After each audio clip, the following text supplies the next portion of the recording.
Hello folks and welcome back to Yahi Play. I am Jad Yamin. And I am Sani and today we're going to be doing advanced strategies, how to play this game better of Terraforming Mars. Yeah.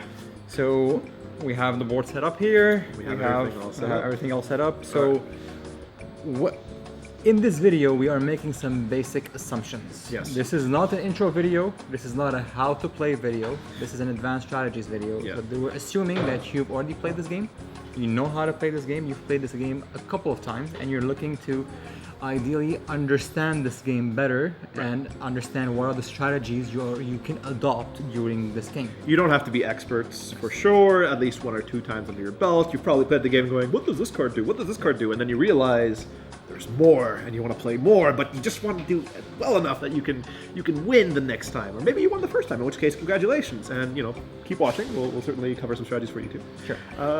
So what are we going to begin again, with? we are demoing here or doing the strategies for the extended version of the game, so all the cards.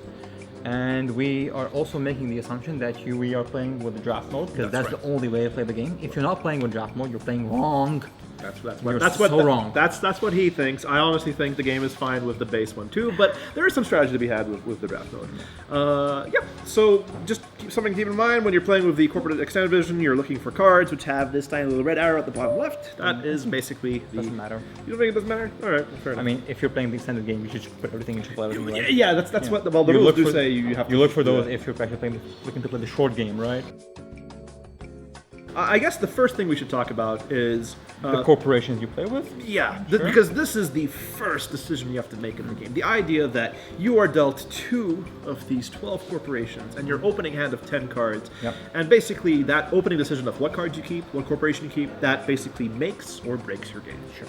Yeah, I'm going to go so far as to say that is the case. Like Yeah. if you make a mistake in the early game, you're going to have some trouble catching up later. I mean, some corporation abilities are inherently better than others, but ultimately you should always be making that the decision of which corp to keep based on that initial 10 cards that you draw. Because even if the ability of one corporation is better than the other, if your cards that you were dealt have a better synergy with the other one, that's the one you should go for, I believe. Right. That just goes without saying. So here, key case in point. If you get either of these 2 corporations here, which are the iron-oriented corporations, either the Mining Guild or the Interplanetary Cinematics, they start off with a lot of iron. This one a lot more so than that one. You should be picking one of these if your starting hand has a lot of iron-based cards. And if you don't have any iron-based cards, then they're not quite as appealing because you're missing out a lot of that early income or that early advantage to getting out your economy faster.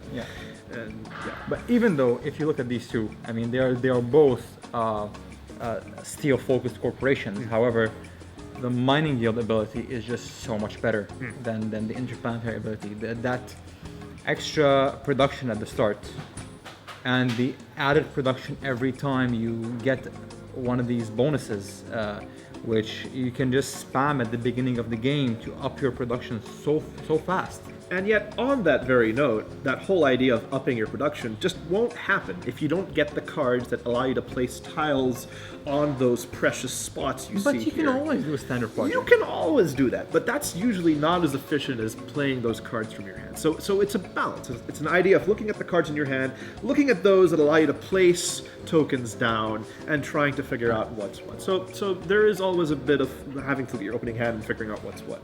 So certainly these 2 corporations are great if you have a lot of iron production coming your way. Steel. Did I say iron? Yes. I meant to say steel. Okay, well, steel. There it is. Well, what about the other thing? Did you not take your multivitamin today? Are you missing some iron? I think I may be. You know what you need more of? You need some more titanium, which is what this corporation specializes in. There's another thing. No. Yeah, there is one right over there, which is the Phoblog. That's right, we have the Saturn systems and Phoblog. And do you like having a lot of titanium to start the game with, or do you like having production over Again, time? My problem with Saturn is that if you do not have a Jovian tag in your starting hand, you can say I'll probably get one at some point in the game. However, again, if you're playing draft, people will deny you those cards like there's no tomorrow. Yeah, and keep in mind this ability is whenever any player plays a card with the Jovian tag. Sure. So, you know, during this, They'll just draft them and chuck them, basically. yeah, and at the start of the game, when everyone's like, "What does your corporation do?" Mine starts with steel. Mine starts with titanium. I make money whenever you play a Jovian tag, and people just all go, "Oh, yeah, we're not playing those, Jovian yeah. tags at all." No. All right, so those are those corporations. There we have some corporations here that are basically what we would call the potpourri. They're basically the ones that potpourri. Yeah. That's the actual term. They're the ones that basically get a discount for playing certain cards, like Terra Reactor with the Earth tags, and Thorgate. I'm very Thor saying that. Thorgate with the energy one, and then just Credit Core, which is, you know, does your card cost 20 or more? Well, congratulations, it's now 4 less. I think Credit Core is the least appealing out of all of these, although you would say, no, you get a discount for, like, it's a global thing, you don't require certain tags for this, but if you actually go through the deck and look at how many cards are actually cost 20 or more, you'll find out that you're not going to be able to utilize that discount that many times through the game. That said, Terractor, on the other hand, is a sneaky ability, because people will often overlook that Earth tag. Yeah. People will pass you those Earth cards and say, that ability is bullshit, and they'll pass you the card, and you'll be able to draft those more often than not. More experienced players might deny you, but if you're playing with people who haven't played the game too many times, most of the time they'll pass you the cards. It's not most Earth tags, unless you have an extremely bad draft, they're not worth denying. It's all about, like, tiny little discounts, tiny little draw a card here, draw a card there. But what they do is they add up, and eventually you're playing cards for free.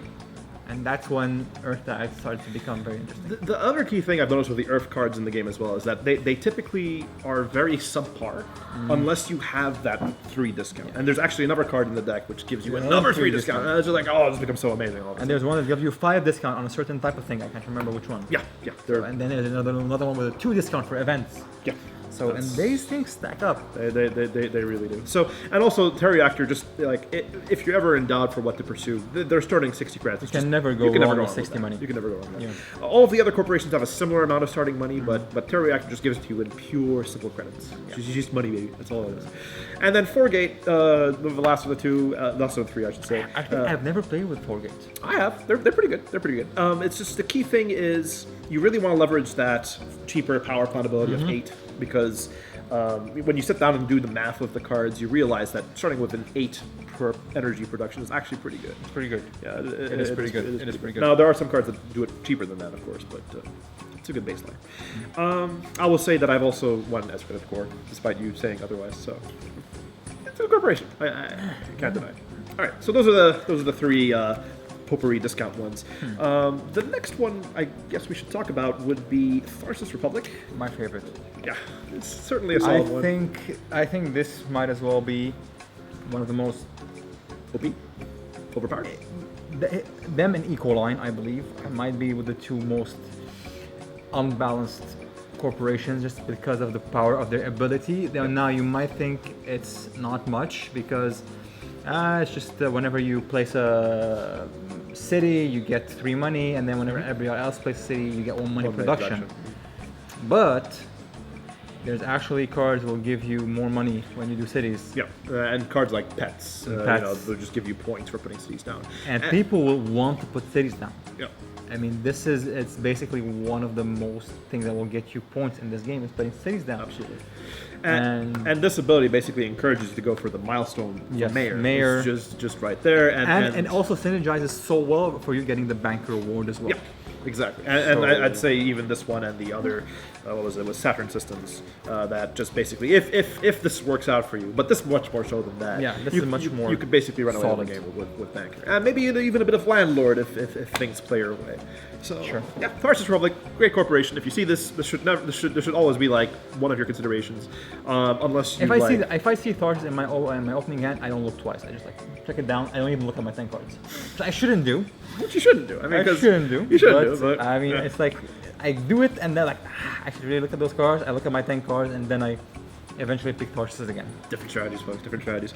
All right, let's go from great to meh. We're going to talk about Inventrix, which so 45 credits, and their first action is to draw 3 more cards, which is basically a free 9 money if you think about it at all, because you're paying 3 for each card.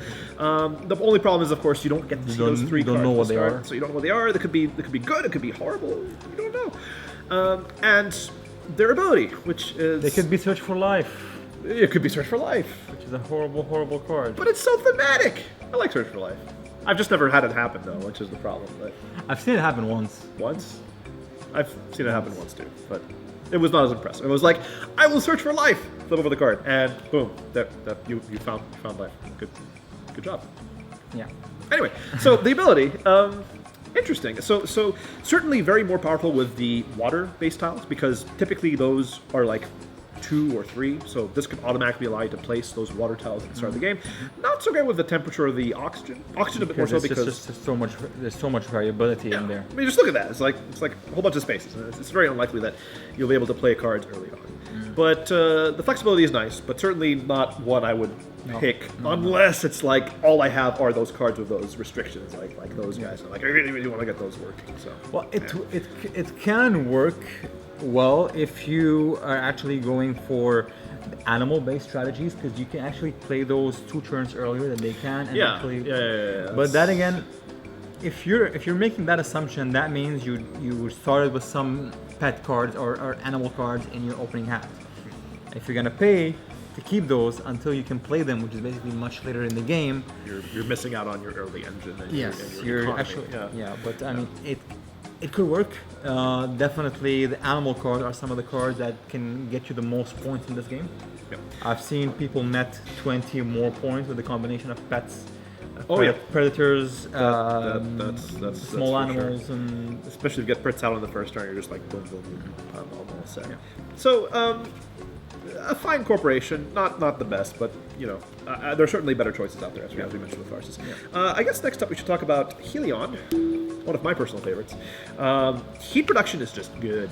You want to win the game? Heat production. That's how you do things, because this is just gravy right here.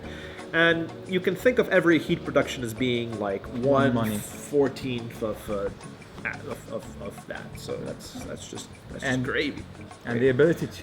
Now, it's a bit tricky with Helion, because you might fall in the trap of starting to use your heat as money. Like way too much. Way too much. Yeah. It's good to supplement your buys, but don't base your strategy on that, because people are going to start to take those temperature, global parameter terraforming points from you. Yep. And it'll basically find yourself locked in a buying strategy of the cards that you're drafting, and it will just suck. And for the extended game, when you're playing, when you start with 0 production of everything, just having 3 heat production is huge. And it basically kind of, if you play your cards right, you can basically ensure you get the other 2 heat production from increase of temperature, which brings you up to 5, which is pretty good. So you just have to make sure you don't have other people steal that those bonuses out from you. Yeah. We just got 2 more. We've got the UNMI, which is meh. I don't know. This was the first corporation I started with, and I remember that game. Yeah, you probably played together. It was interesting. It's if you can use this every single turn, that's basically going to be a good 9 or 10 victory points per turn. You are gonna do it. You are gonna up your terraforming rating every turn. I mean, there's almost every turn. Yeah, almost every turn. I mean, the turn that you're not upping your terraforming rating is basically a turn that you're missing out on using this ability, which is really unfortunate. And if you think about the math, you're spending 3 money to increase your terraform rating. It gives you an extra money every turn, so it pays back in 3 turns. It's pretty good, and you get a point for all that. It's not bad. The only problem I have is the 40 money. Yeah, it's so low. I think this would have been much better corp if it had actually made just maybe 5 more credits or 10 more credits. It would have made much more sense. Yeah. If only we were board game designers. If only. Jacob Fixelius, I'm looking at you. Fix this. Ecoline, an interesting card. Certainly great for getting you forests. I only have one problem with it though, and that is every single red event card attacks plants. And if you're the guy playing this corporation, guess who's getting hit by those meteors and asteroids? It's you! Or whoever picked up. Still, I think... But plants are such a good play in this game. I have an every single game I've played, the winner has been the one who has been able to capitalize and spam forest tiles the most. I mean, think about it. The forest tile on its own is worth 1 victory point at the end of the game. Placing it in the early game will get you that oxygen point, which is gonna get you another terraforming. That's right. Yeah. And then if you get to place a city next to it, it's worth another point. Yeah, that's right. So you basically it's kind of maybe 2, 3 for 1. That's 3 for 1. Basically. That's a pretty good play. It's also why the forest, the greenery is one of the more expensive ones. That's for sure. If you compare it to things like temperature, yes, there are more temperature marks, but you're only getting a single point for each one. It's not quite as involved. And of course, forests and the cities are tied to milestones, so that's another really key thing as well. So just focusing purely on heat and neglecting the forestry and the oxygen part can lead you to fall behind on score. I have to say, this is one of my criticisms of the game. I think the person, if nobody's trying to compete on the greenery strategy, more. I think 99% the person going for that strategy is going to win the game. You need to compete for the greenery strategy. I think that's not necessarily plant production, but just placing forest tiles on the board is something that everybody needs to do, and you have to find different ways to do it. Or alternatively, as we talked about with each forestry tile being 2 to 3 points, if you can find cards that allow you to pump up the oxygen, right, and potentially take away those points from those players, but at the end of the game, there's still the end game scoring where you're scoring 1 point per greenery tile and then 1 point for the cities for each adjacent greenery tile. So you should definitely try to sneak those city tiles in there when everybody else is trying to put the greenery tiles. That's a definite denial move that everybody should be doing in this game. We talked about drafting the corporations and how your decision will be based on the 10 cards you see. Well, there are some really, really powerful cards in this game. And if you see these, you should be like, whoa, I need to base my entire strategy around playing this card as soon as possible. Here are some of those cards. So we have a few right here. And these are just some examples of cards that I would just say, if you see them, you should certainly grab them as soon as possible. And Soletta has to be the key, the ultimate starting card in your head. If you see this, you should not throw this away. Because, yes, you are paying 35. That's your entire bag, pretty much. But you're making 7 heat production per turn. That's insane! That's basically making a solid, what is that, 12 and a half cards per turn?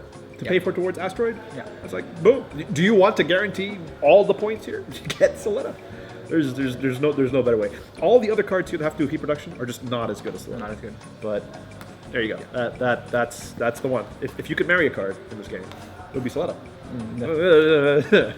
These cards are also good. The rest of the cards are good because when you compare them to the standard project cost, these are just miles better. Even if you count in the 3 money that you have to pay to buy the card, it's just miles better.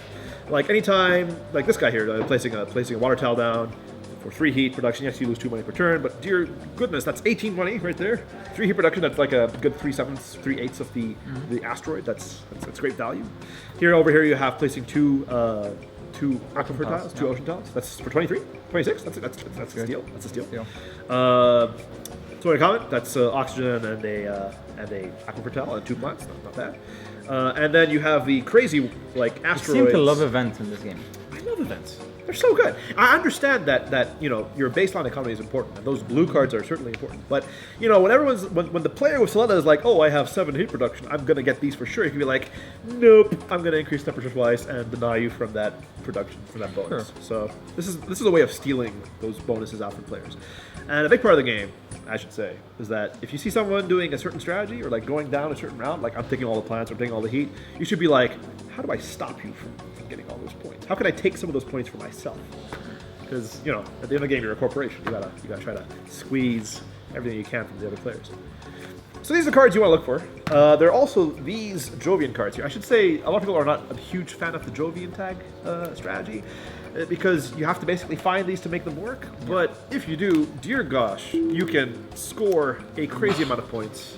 I did win a game using a Jovian strategy. However, my initial corporation was not one that should have been utilizing a Jovian tag strategy. Which corporation did you have? I can't remember. It might have even been Tharsis Republic. Huh. And I just happened to start drafting these cards at the middle of the game, trying to deny our good friend, I think it was Action or Akshay at that point, we were playing. You know who you are. You know who you are.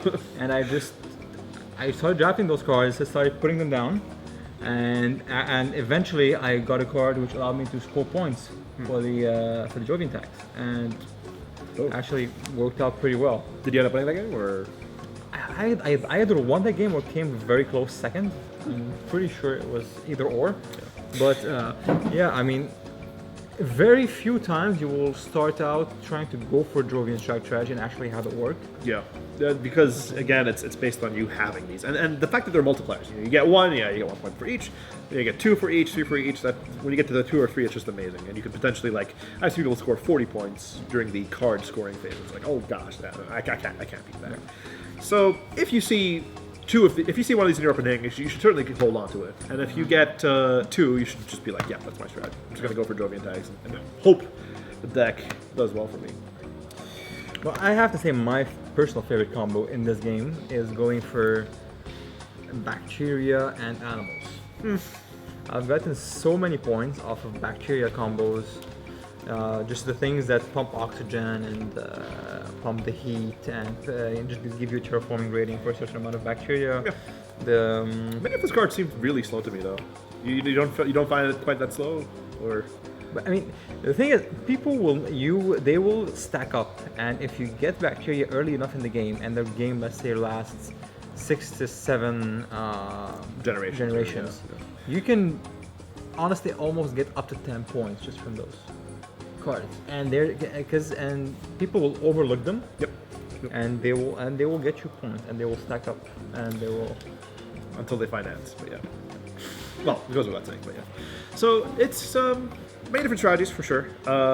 We talked about the whole forest and greenery as the cities and the different cards you can see, but ultimately, experience is the best teaching tool for this game. And we're just trying to point out some things where we notice the forest tree tiles are the best way forward, but even following the basic premise of you want to put forest tree tiles down, you want to fight for points, you might see somebody pull off a crazy combo or get Here's a question I have. Crazy. Yeah, have you ever seen anybody win a game going for a titanium space card strategy? As I have yet to see a game. Like exclusively? You mean like exclusively? Just that? Heavily.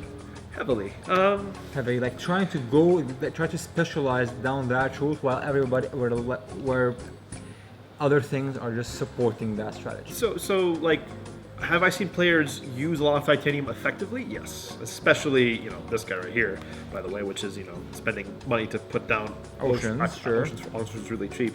Yeah, I've seen it. Now, but there's a card that does this very same thing with steel, cheaper. Yeah, but I think the initial cost is a bit more higher. I could be wrong though. But to answer your question, it's not as flashy. It just doesn't feel like, look, I have another space card. No, it doesn't feel that way. With the Jovian tag, it's like, oh, you won because you got 60 points with Jovian tags. Sure. But with the space ones, I haven't noticed, or it just felt like, oh wow, you found the card that made all your space cards too cheaper. Okay, sounds good. I guess I shouldn't draft space cards your way. So I think the combination of you requiring to up your titanium production to a certain point, and the fact that there's no corporation that allows you to up your titanium production. I mean, because the mining guild ups your steel production. Yep. Every time you get a reward from the board. So it's very hard to up your titanium production. Yeah. It might be one of the hardest productions to up. I think it is the hardest production to up, followed by plants. No, the plants? I think so. I think a lot of cards give you steel. Yeah, I think a you're lot right. of cards give you I think you're right. Steel is actually pretty common. And you can just do energy from the standard project. It's pretty cheap. If you really need to. And heat is fairly common. Money is fairly common, especially with the standard city action. Cities always give you money production. Yeah, I mean that's not really the reason why you do the city production. Typically, it's to put the city down for the points. But the extra one is a nice bonus. But it's quite common to come across. Yeah. So I'm thinking titanium is the hardest production in the game. That's right. And the combination of that and the space cards being so expensive just doesn't make that a viable strategy, and I hope they fix that in the expansion. I heard about that. Yeah. I'm really looking forward to seeing what comes out with the expansion. One thing we forgot to mention: the importance of how you play your actions in a generation. And like, if just because you can do 2 actions and then wait for something else doesn't mean you have to. Sometimes it's actually much better to do one thing and wait to see what's there, and it will actually allow you to, if it's all the same, if you do that action now or later, better leave it for later. Yeah, I think so. Unless you're trying to build a combo or you're trying to get a bonus, leave it for later, because once people pass, you can actually, maybe you can think, oh, this is something that, like, oh, they left an award unclaimed, and I'm looking, oh, I look like I can get that, let me just grab that award. Yep. So exactly, and it should go without saying that many times when you play Terraforming Mars, you'll come to recognize when someone is very close to claiming an award or a milestone. It's like, oh man, this guy is 1 builder attack and taking builder, or he's 1 forest away. And you'll start to think, okay, well, how can he put another forest on? Does he have a card in his hand? Does he have enough money to pay for it? Can he then pay the 8 money for that? So you'll have to sort of gauge, whether to go fast or slow. But I like to add in a great strategy tip for the end. So how many times have you gotten to the end of the game and you're just like, it just takes forever. It takes forever. People are just like, I got a thing to do. And you're like, I'm done. Why are you guys still going? I want to go home. There is probably one of the best strategies I can think of is, or I've done in the past, I should say, is you have your full card of hands. You're just like, oh, I can maybe play these 2 and that's it. And if other players, if you're waiting to see what other players do, so maybe you can take advantage of that. One thing you can always do is just take the sell the patents, and do it 1 at a time. Just do it 1 at a time. It's like, Jad, you take a turn. I'm just sell a card. Just take a money. Boom. Okay, it's your turn. It's your turn. Have fun. And the other guy goes, but why'd you sell 1 card? Don't you want to do something else? Like, no, just 1 action. It's fine. And then it comes back to you. It's like, okay, well, okay, it's your turn. And they're just like, why are you doing this? And because you want to stall out and see what everyone else does. Yeah. And I can't tell you how many times the strategy has made me basically, well, I do it like 3 times, and the other players go, oh, okay, I'm discarding a card. It's like, you picked it up. And eventually at the very end, when everyone's passed, you can then execute your crazy combo without the fear of retaliation, without anyone coming by to steal your plants or your animals or whatever. So. This thing sucks. This board? This sucks. You like the board? This sucks. I know you got those trays. I got those trays. Look them up online. Many people are doing many different trays. They will change your life and change the way this game is played forever. However, that's a solid review right there. Yeah. So I'm not advertising the particular trays I got, but it's just in general. Yeah, in general, any tray, go. Just Google it. You'll find shitloads. Just invest in them. Yep. $5 for a tray is not much to pay, and it will change your life. I'm more of a functional guy, so for me, this, like, I see the colors and like, boom, okay, I get. Come on. Like, so imagine you had this thing right there, and you're playing, and you go to grab your soda, and you're like, ah, how did you do that? Yeah. Okay. Fair point. But I don't know. I guess I'm not that clumsy. All right. Well, anything else we want to cover? That's all. That's all. That's all, folks. That's what it looked like. All right. So once again, Jad, Yamin, Sani Fakuri, thank you all so much for watching Advanced Strategies in Terraforming Mars, and we're Catch you on the next one. Catch you on the next one. Yeah.